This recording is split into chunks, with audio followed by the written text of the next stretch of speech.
You are listening to the Dylantantes podcast.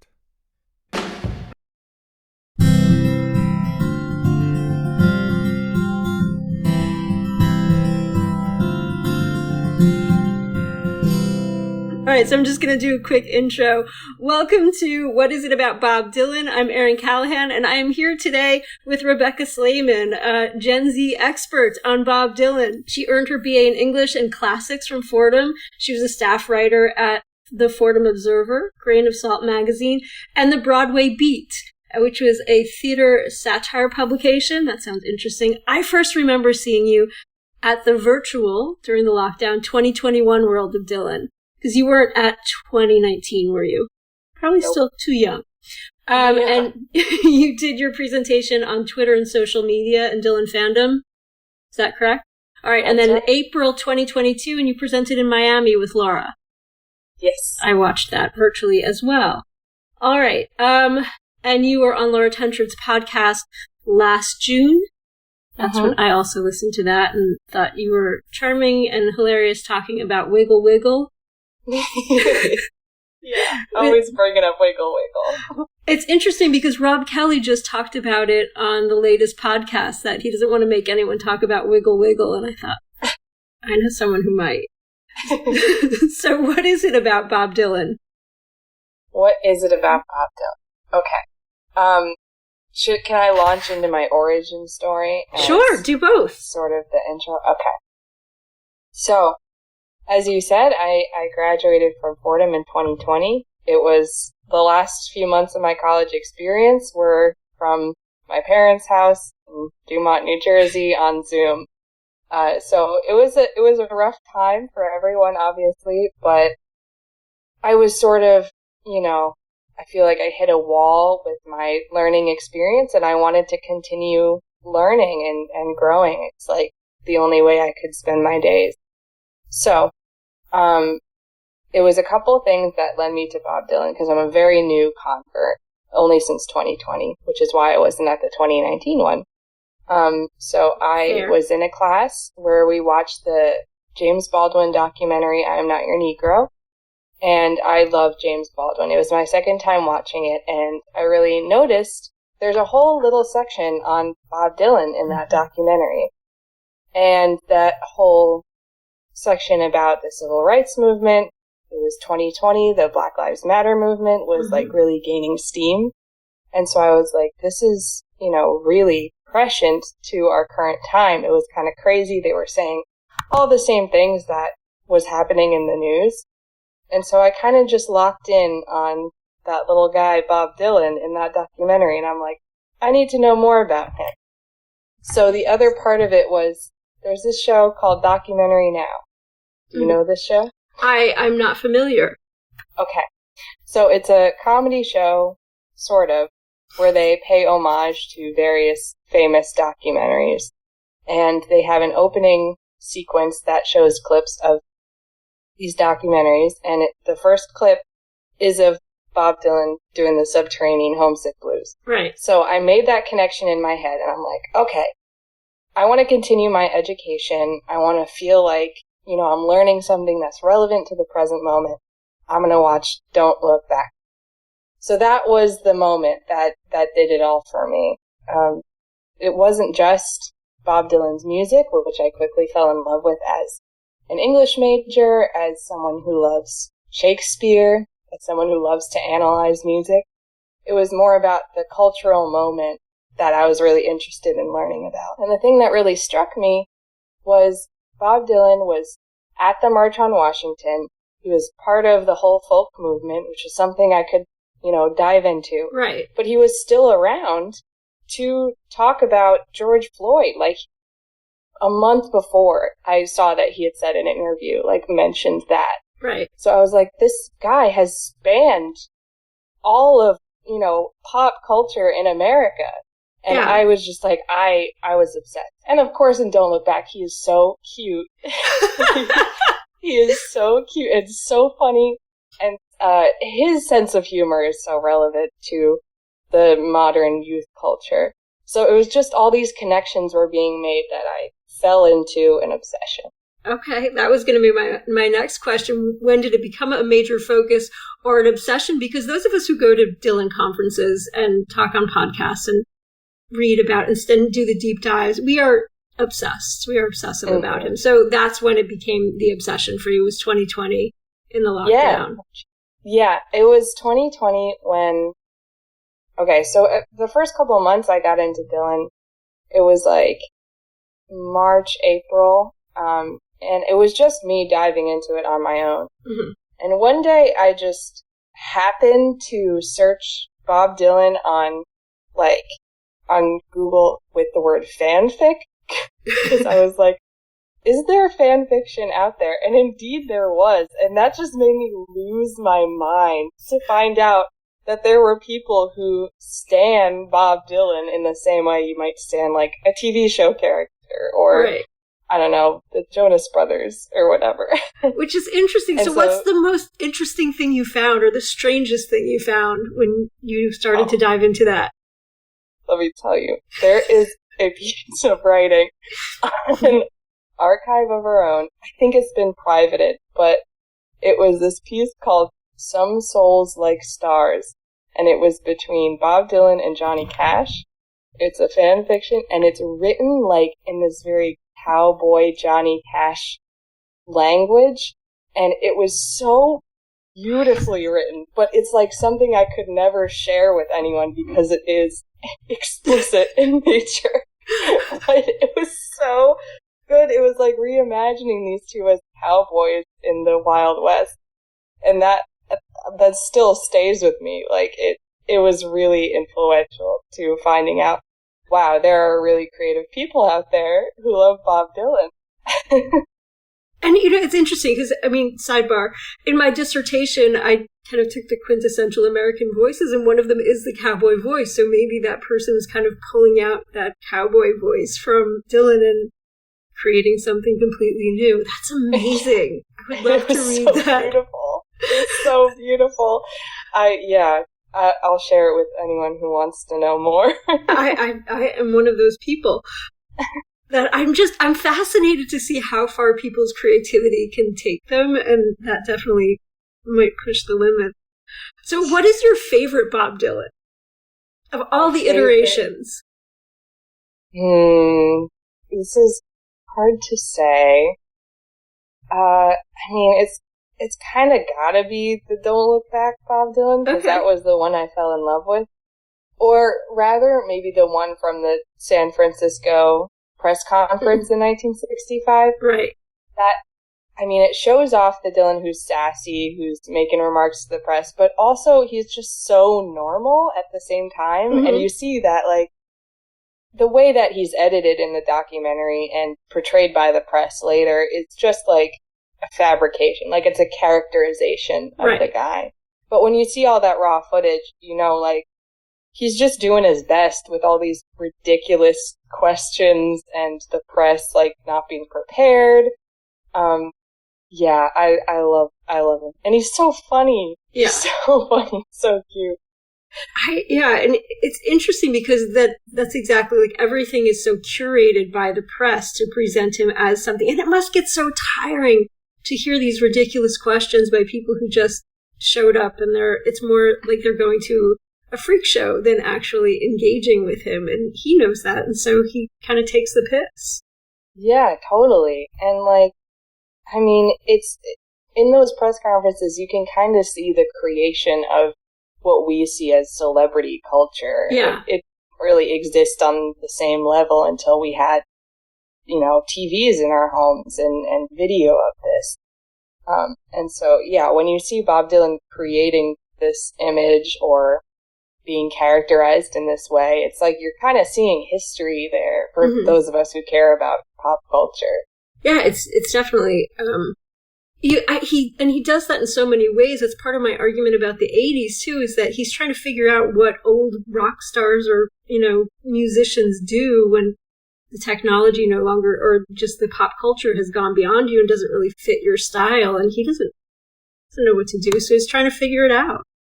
Yes, oh my God, I love that we're talking right now, because when you were on the panel about Dylan in the 80s, there was so many thoughts going through my head about that and about the 80s and how that time is portrayed in culture. I do love a shirt. Oh, go ahead. Sorry. After I made like a comment, I was trying to talk really fast, in that panel because it was at the end of the time. I made a comment and I made the mistake of using the word boomer. And after that, so many boomers have come up to me or DM'd me being like, "Why do you hate boomers?" I saw some of those. I'm like, no, that's not what I meant. I was trying to make a much more complicated point, but some people just hear that word and think like reactionary, young versus old. Right. But there does seem to be a bit of gatekeeping in Dylan. I mean, there's gatekeeping everywhere, but there's gatekeeping from first generation Dylan scholars and critics, and so maybe that was part of your larger point. I don't know, but I felt the room like recoil because it is mostly older and and white and male, and so there's a point to be made. But yeah, that the word boomer definitely seems to be a trigger for a lot of folks. I did not, but and you didn't mean it. What I was saying was true. What I was saying, like, boomers don't like the 80s, and everyone that came up to me was just saying, "Oh, it was a different time." And I'm like, "Yeah, I know. That's why I'm telling." You're proving my point by saying that. Right. Anyway. You did that, and sort of, here's a disclaimer, Rebecca and I are both Jersey girls, and she just sort of did the dismissive, like, anyway, like with her hand, and definitely you can't see it in audio, but it worked. I understood exactly what you meant. All right, so your website states your interest or your perspective is the science of content creation and audience engagement, end quote. So the presentations I've seen have folk that you've given, as I mentioned in the intro, focused on that, but I'm sure there are folks listening who weren't able to or fortunate enough to see those presentations. Can you tell us a little bit more about your work and as it relates to Dylan in that field, that area? Yeah, it's so interesting you bring that up because I definitely wrote that on my website using my English degree to try to get jobs. It's just like me trying to advertise myself to sound smart. But it is really what I am interested in. So in the past at the 2021 and at Miami, I sort of talk about the younger audience and how they came to discover Dylan and how they approach Dylan differently. And we've talked about that, how the age that you are when you discover Dylan is very important to your perception of him and where it is in Dylan's career. Right. So in the past I've talked about, younger people, Gen Z, mostly come to him like on their own. Whereas in previous generations, it can be your parents, it can be your grandparents. People younger than me might have no connection to him whatsoever.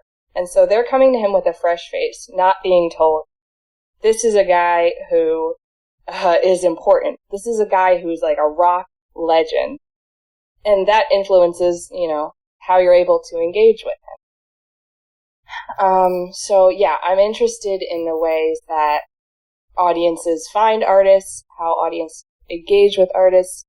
And, it's in different, like, relationships. And I find the younger generation more irreverent in how they approach Bob Dylan, more silly, like, more reclaiming of him, because they want to rebel against the idea that he is someone who is untouchable, who's a legend, who can't be, played with in the way they do. And they really are able to uncover a lot of Bob Dylan's humor, or Bob Dylan's, the queerness in his text. So yeah, that's what I'm really interested in specifically with Bob Dylan. But in the larger framework, I'm just really interested in pop culture and learning about the world. I consider myself a philosopher of the modern day. If there was a job for that, if there was a job for Bob Dylan philosopher, I would take that one. I think you'd be hired for sure. So, but it's interesting because I came to Dylan in a very different way. I'm sure he was on when I was a kid. My parents are boomers, and so I'm a Gen Xer. But when I was 12 or 13, I think it was 12, my stepdad gave me a book of Dylan's lyrics and said, "Take this, brother, may it serve you well." And so, old hippie. So, awesome. So I remember poring through the lyrics and just falling in love with the language. And I remember as a kid, I used to read through their old LP, like the liner notes, and read the lyrics. And just, I love language, and as another English person.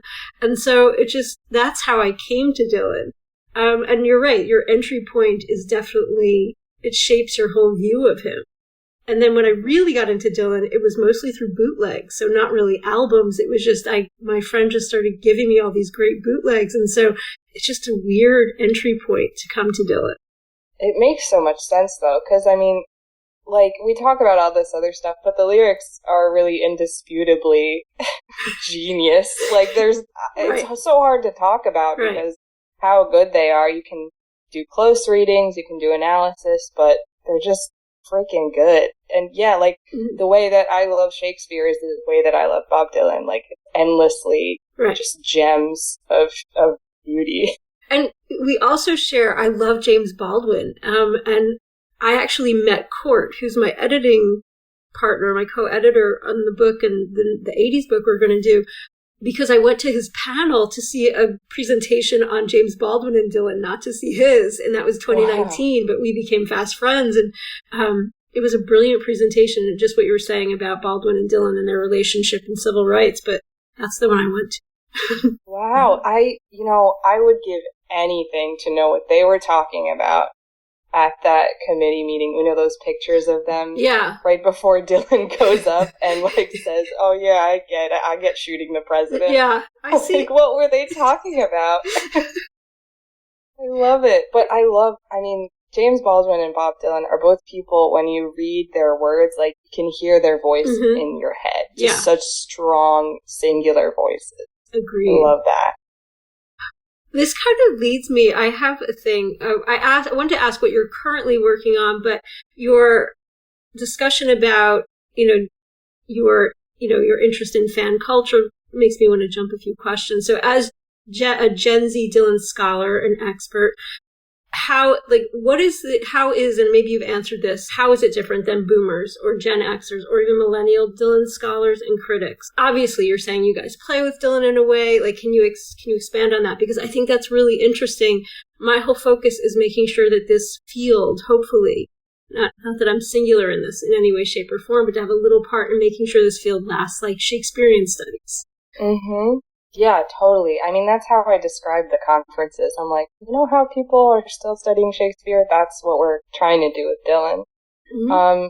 So I find that a lot of previous generations of Dylan tend to take a lot for granted because they've lived through parts of history and they're just like, they remember it so well, they don't think to like describe it or analyze it in the way of someone who is insanely curious about these periods of time that were really, not that long ago, but for the future, it's going to be like, well, was anyone writing some of this down? Was anyone talking about this at the time? So I think I don't work, I would like to work more with Bob Dylan. I'm not like officially a scholar. I'm not in grad school or anything. But what I aim to do, I think this kind of solidified in my head at the Bob Dylan conference, is I want to work on documenting like how Dylan's legacy is being shaped right now. Because, we're at the late stages of his career and his life.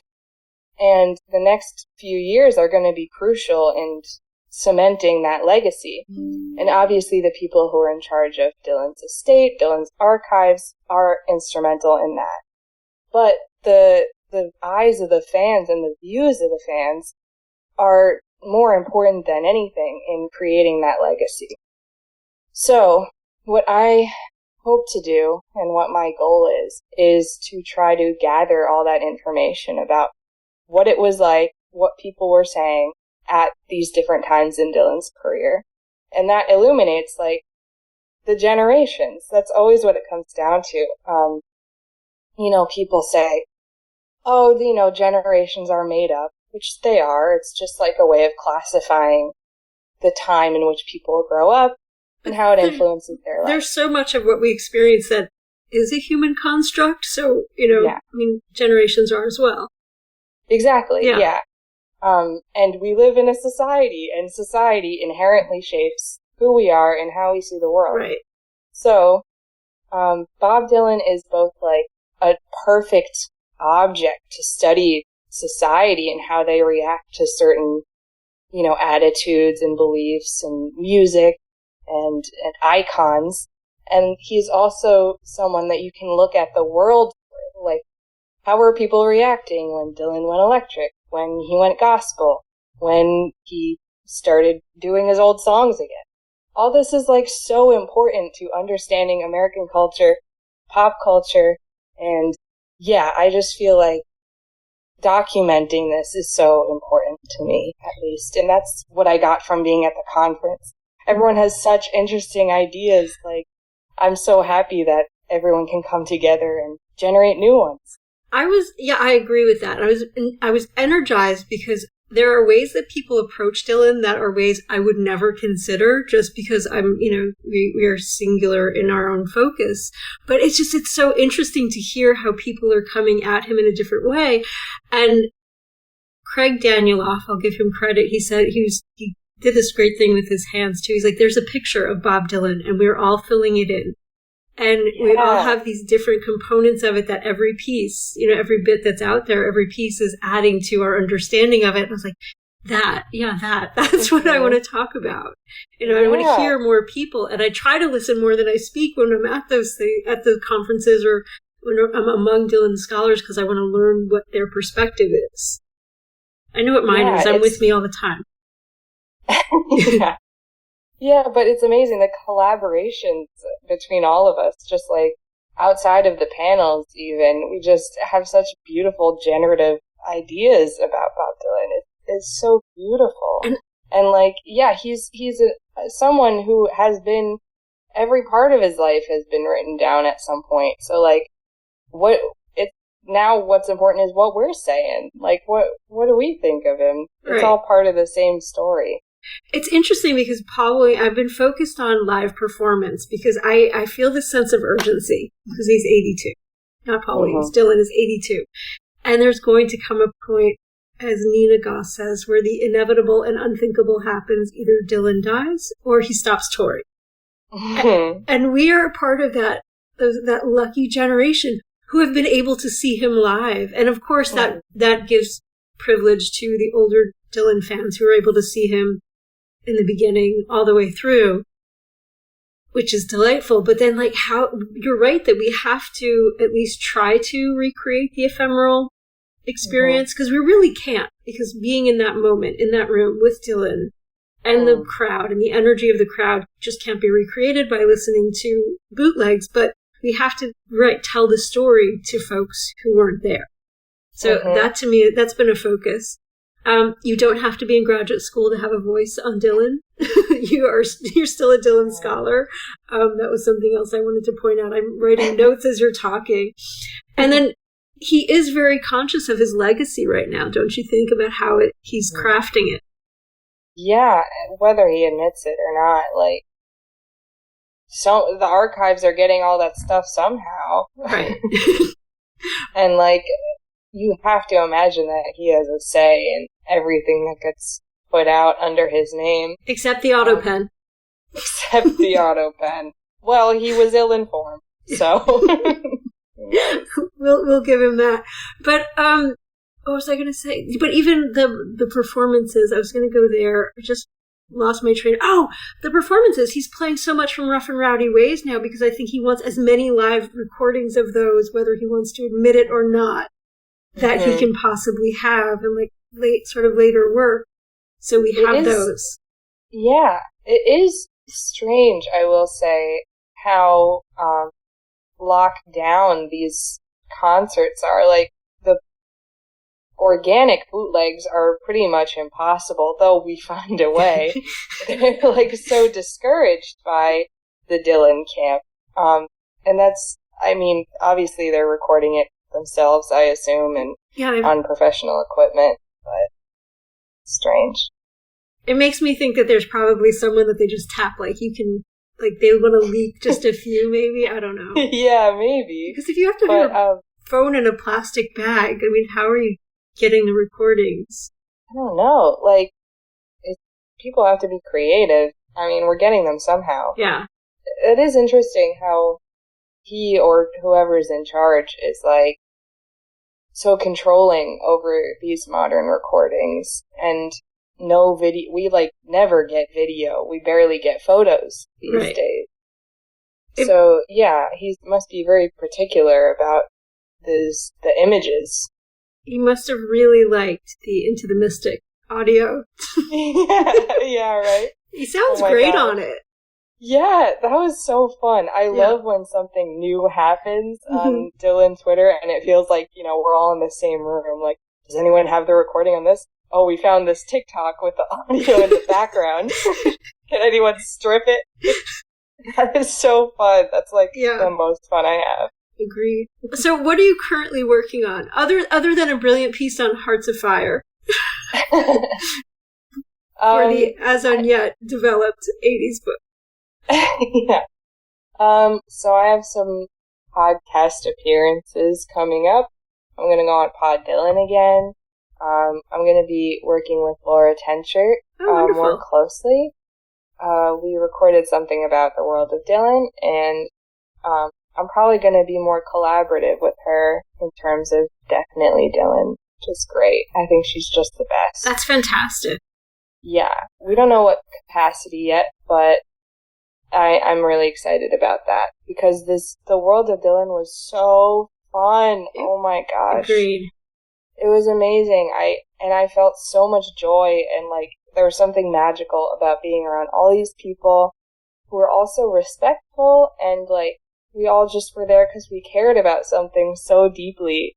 And it kind of made me like reconsider a lot of things in my life. I'm like, I want to focus more on this. Like, if there was a Bob Dylan fan cult, I would go and join it right now, because it made me so happy and so fulfilled. And people like you, like, made me feel so welcome, and like my opinion mattered. It does. And that's something Thank you for saying that.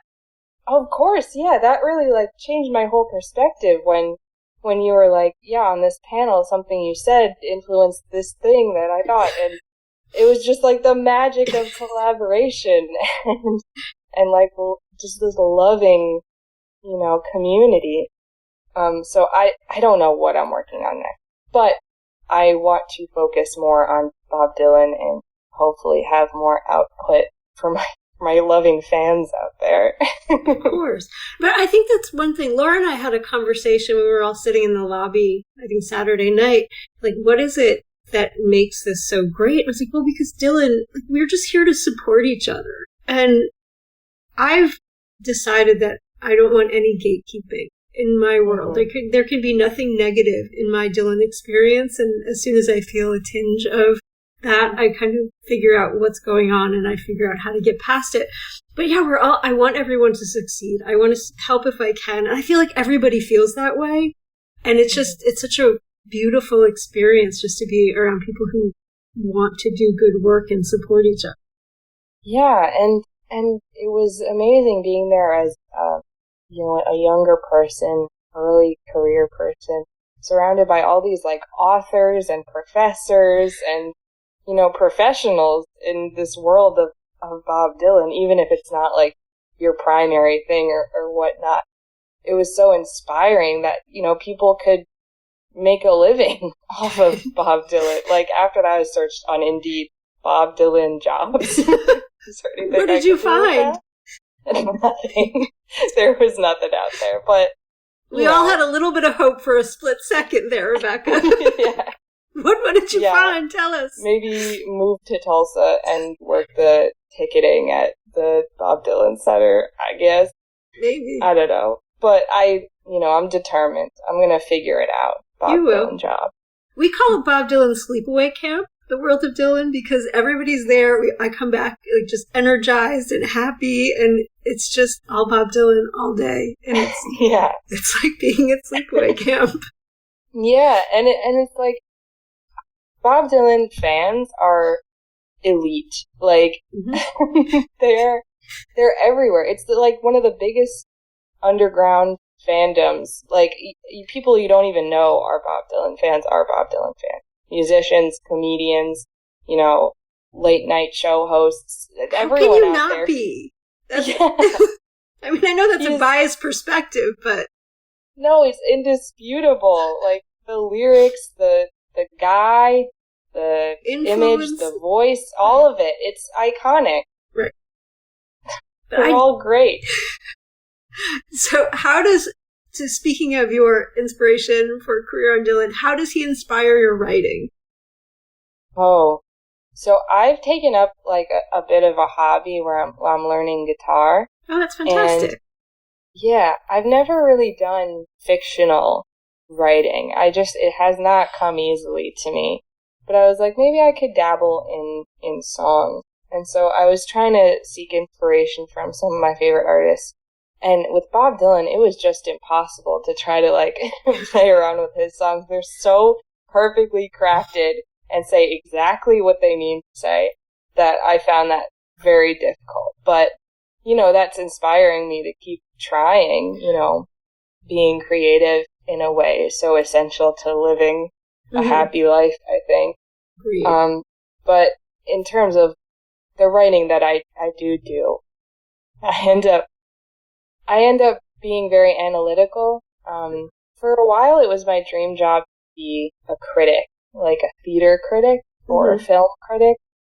I haven't really gravitated towards that in a while, but the analysis, the close reading is really what I'm interested in.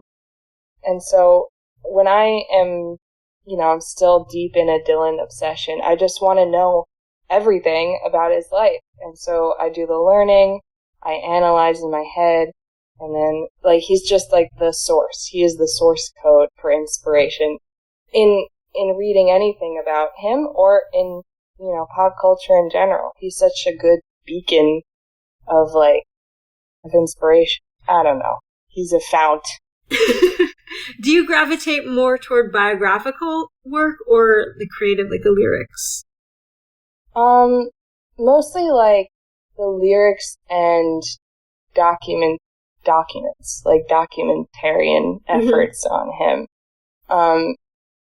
The biographies, I find a lot of them are so already analytical, like they all have a perspective, because there's so many out there, like you have to have some kind of to separate from yourself from the other biographies. So they are interesting to me in the perspectives that they put out there, but in doing my own writing, I try to find more like first primary sources and stuff like that. There's a lot of editorializing in the biographies, but it's important to have the facts, I think, yeah. But I tend to focus more, you're right, on the primary source, either the documents or the audio, video, and the lyrics. Yeah. And then figuring out the why of it's such an impossible task to find out why did Dylan do any of this. Right.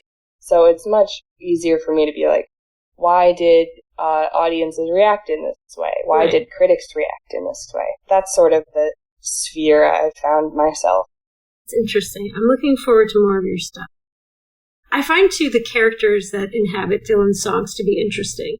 And I want to focus on them a little bit more. Yeah. Yeah. I had some great conversations with Laura. I remember when we were recording the podcast last time about the women in Dylan's songs. Like, there's a lot to be explored there. It's hard to say because it's just Dylan's perspective, but like, you find such specific qualities of women and, not just her effect on him, but like, just these little nuggets of what he sees in a specific character that are so illuminating. It's like, it's just pure poetry. And it's hard to see, like, what would this woman look like? Who is she in the world? It's impossible to know. But yeah, it's interesting though, just how these women or just the characters exist in this world that he's created in his lyrics. Yeah, I mean, when you listen to Dylan, like, so many times, it can, get very hypnotic that you kind of forget to think about what's actually going on in the song. I find I listen to him all the time and I'm still like, wait, what is he talking about? What is going on here? Like, tight connection to my heart. Right. Every once in a while I'll return to that song and be like, why is he talking about transubstantiation here? It's kind of amazing and awesome. Yeah, very Shakespearean. Yeah, and I've been listening to, as we all have, Shadow Kingdom, and Queen Jane approximately is like, it's just resonating right now. Yes. I always saw that song, like, there was something about it that struck me as very lesbian. The way that he talks about my chambermaids. Oh, yeah. I always imagine, like two princesses being attended on and, like, trying to find these clandestine meetings. That's interesting. Now I'm going to listen to it differently today. Yeah. That's so cool. All right. So have you ever had pushback when you tell people that you study Dylan and they kind of look at you like, I mean, I've had that. I think we all experience that. And I put in my notes that when I was almost laughed out of my advisor's offices when I told them I wanted to write my dissertation on Dylan because they wanted me to write out something more serious. And then even after you're rolling your eyes. I did too. Crazy. Yeah. It's crazy that anyone would say that. And the other day I was talking to someone and I was like, he said, what do you do? I said, well, I teach college English and I write about Bob Dylan scholar. He had this face. I'm like, no, it's a thing. Like, it's actually a real thing. And he was like, could you explain it? So how do you think we get encourage future generations to take us seriously, to study Dylan? Because he is, an old white guy, and maybe that's not, that's a difficult sell, and to develop the field of Dylan studies within and outside academia. Like, how do we keep this thing going?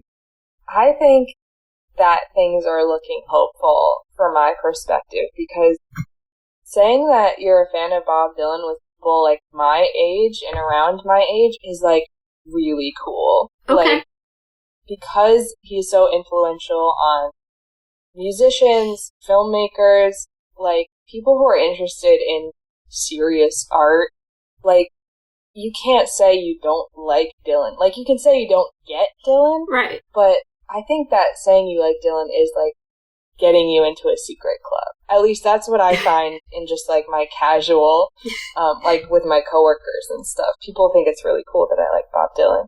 Mm-hmm. And I think people are starting to get it that he is a scholarly pursuit, because, you've heard in the last like 2 decades, there's been like, did you know that you can take a class on Harry Potter? Mm-hmm. Did you know you can take a class on Taylor Swift? Like, I think the fan studies and pop culture studies is sort of seeping into academia more. Mm-hmm. And Bob Dylan is more serious and established than either of those things. So I have hope that his legacy is going to be like, okay. I think it's going to be okay in that way, because there's so many of us already. Mm-hmm. I know I have friends on Twitter, and I see trends on TikTok about Bob Dylan, and they love him. And I think that, I keep bringing this up, and people keep asking me about it, the Timothée Chalamet movie is going to be major. I mean, agreed. Timothy is already like a huge, we love him. I mean, we love him. Some people are skeptical, and I get that. But James Mangold did walk the line. It's the music bio that spawned many other things. So, I think that will have a lot to do with it. But Bob Dylan as a subject, I have faith in it. I agree with that too, because there used to be more territorialism or gatekeeping, as we say, especially among the disciplines where, that's not serious. I was told once by a professor at Rice that the American literature is bastardized, ghettoized in the canon. I was like, first of all, that's offensive. Don't say that. Yeah, and said, because he was a Victorian. He was a Brit-Lit Victorian. And I felt like, well, I like the American voice, so I'm going to just stay with this. I appreciate your advice, but and I feel like, but I'm going to do what I want to do. And I feel the same way about Dylan studies from older generations who are trying to maybe keep the canon as it was, and they are more traditional in their approach. But hopefully, we can explode the canon and bring everything in. Yeah, I mean, I think time will solve any of the issues going on here, because we are involved and we are important to the Dylan canon and Dylan image, how we remember them. We already are part of that. But, as time goes on, to me, Dylan is already, canonized. He is one of the greats in music. Even before I was really into him, I knew that inherently, Dylan and the Beatles are the most important in history. And going forward, people are still going to talk about it. People still talk about John Lennon or Elvis or Michael Jackson now. As people pass, as time goes on, it's just going to keep getting bigger, I think. When I was doing my research for the paper at the conference is when I really started getting into fan studies, which I didn't realize was a whole academic genre, which was really, really exciting to me, because I'm like, that's exactly what I'm interested in. And it cites, the beginning of modern fandom is Star Trek, which is, the 60s, same time period, spawning fandom before the internet even. And it wasn't just, nerdy white guys. Housewives were tuning in to Star Trek every week. It was the thing to do. And now Star Trek is, one of the biggest franchises in American culture. So I have faith that everything will work out just fine for Bob Dylan. Okay. Well, we're counting on you to carry the torch forward. All right, so a little lighter question. What is your favorite Dylan memory, concert or live performance or anything else? Oh, I saw him at the Beacon last year, and it was incredible. Dylan's delivery makes me laugh with joy so much, and getting to see... I mean, the thing that people complain about with Dylan concerts is the thing that I find so much delight in, is how he'll phrase something in the most bizarre way you can imagine. Yes, we know how it sounds other way on the album. Yes. Yeah, we know how it's supposed to sound. We don't want to hear that. We want to hear, the thing that makes it exciting to Dylan to sing. He obviously takes a lot of joy out of performing. He's still touring at 82. Right. And he has to keep it fresh and new and exciting for himself. And to me, that is really exciting. But the coolest part of the night was at the very end, still oh my God, that was so amazing. We're on, the right aisle next to exit doors. So we leave at the doors. We were not supposed to leave out of. We were leaving at the doors. We're getting yelled at. No, that's not the exit. Too late. We're already outside. We see a big black car, door slam shut, and drive away. I'm like, that's gotta be him. Oh my God. That was definitely Bob Dylan. That's so cool. So close to him. And, if I had just been a little bit faster, I would have saw him. That was definitely Bob Dylan. That was really cool for me. That's very cool. I've never been that close. That's so cool. Oh, wow. See, don't listen to people telling you you're going the wrong way. Dude, it was absolutely the right way. It was the right way. I know what I'm doing. Right. And the Beacon Theater, I don't know if it was just here or, it's just like this everywhere. They were so crazy about the security and the phones. They had so many security guards at every aisle with the flashlights, and twice a song, you'd see them run over to someone, hey, no recording, hey, no filming. We had that, not so much because I saw him at the Anthem, the show that Laura flew over for, and I wanted to see him. I've never seen him at the Beacon, and that's one of my bucket list shows, having grown up in New Jersey too. But it didn't feel as much like that at the Anthem, but when we saw him in Houston, and Court was there too, there were some people in front of us who were recording, and then the guy came over once and told him to put his phone away, and then the couple started fighting, and I was like, and then he did it again, and they got thrown out, and I'm like, I would not, that's the second show I've been at where someone's gotten thrown out for something. But it's like, you can't risk it, but also someone's got to do it. I know. So I was glad it was him, because I don't want to get thrown out of a Dylan show. But, yeah, that would be awful. And the wife or girlfriend who left with him, I would not go. I'd be like, I'm so sorry that you're getting thrown out. Yeah, I'll tell you how it was. Yeah, absolutely not. I gotta see Bob Dylan. Yeah, I'm not leaving. I'm not ride or die to that level. No way. All right, so what is the last? This was a song, actually, or a question Nina asked once, and I thought, that's great. So I stole it from her. What's the last song you ever want to hear in your life, the last Dylan song, and why? The last Dylan song I ever want to, like, before I die? Well, I mean, yeah, I didn't want to be macabre, but yeah, like, your deathbed Dylan song. There you go. Whoa. Okay. You know, my first thought is Desolation Row. Okay. But alive first. Like, okay. He's there to angels singing it to me. Because, okay, Desolation Row is one of the best songs ever. So you want Dylan to serenade you on your transition from the physical to the spiritual. I mean, so Harry Hugh talked about it in his paper, and he's talked about it a lot with me, and I'm sure a lot of people, that Desolation Row was originally, like, people were laughing at it. Right. It has a lot of punchlines. It's really funny. Yeah. So I want him to sing it, because the way he sings it now, even, like, in the recent past, is so funny. He's just like, everybody making love? No one else expecting rain. It's just so cheeky and fun. And it's such a great, balance of macabre and comedy to me. And I think that would make me really happy. I mean, I hope I'm not going to date Desolation Row in my final moments, but I have hope for you. That would bring me a lot of joy. So what's a song, and this is an addition, that you haven't heard him sing live that you will want to hear him sing live?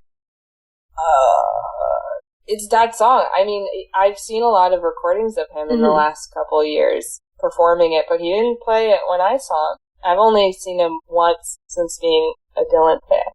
So, yeah, Desolation Row, I want to see him play it and be really funny when he plays it. It's my dream. Okay. I saw him, the one that I did, was this in 03, I think? 03, 04. He played Blind Willie McTell. He played 2 shows in Houston, and the first night he played Blind Willie McTell, and I was devastated because I had a final in a class for my first master's, and I thought he wasn't going to do it, but he did it again the next night, and I was like, oh, wow. It was so good. That's history right there. It was so good. But he was still changing the set list nightly, or mostly at that time, and I thought he's never going to do it again, but he did. I was so happy. One of my favorite Dylan songs that, I don't think he's ever played live was I'll Keep It With Mine. Oh, I love that song. I love that song. He sounded so beautiful on the recording of it. Like, his voice was just so perfect, and it's so sweet. And then he, gave it away to Nico or whatever, and never touched it again. But that is a song that I would die to hear him sing. That was one of my final 2 when I made my list of songs I wanted to do on Bob Dylan. I narrowed it down to 3, and then I actually took that one out of contention. I suggest it every time Rob's like, what's the songs? What songs do you want to do? Right. I always keep it in there because I talk about it. It's so beautiful. Why doesn't he pick it? I don't know. I don't know why Rob does or doesn't like my suggestions, but I often have to send at least 2 lists. I actually sent 2 songs, and one he nixed because it's his favorite song, Series of Dreams, and I that's fair. So I'm doing The Wicked Messenger. Oh, nice. Yeah. I have a really exciting one, but I want to keep it a surprise. Okay, I'm looking forward to it. Yeah. This has been a delight. You are absolutely lovely and brilliant and have so much energy, and I'm so excited to talk to you. Anything else that you want to add before we close? I think we covered all of it, but this has been like so fun. I can't believe that we met. I feel like it was destiny. I know that the two of us meet. We're such kindred spirits. Oh, that's sweet. I agree, and we have background in common. Not just Jersey girls, but like the same area, similar, the same church. Like, just like it's crazy. Insane. It makes me so happy, and we get along so well, and I'm so happy you invited me to do this. Oh, thank you. I'm so glad you agreed. All right, I'm gonna now stop recording.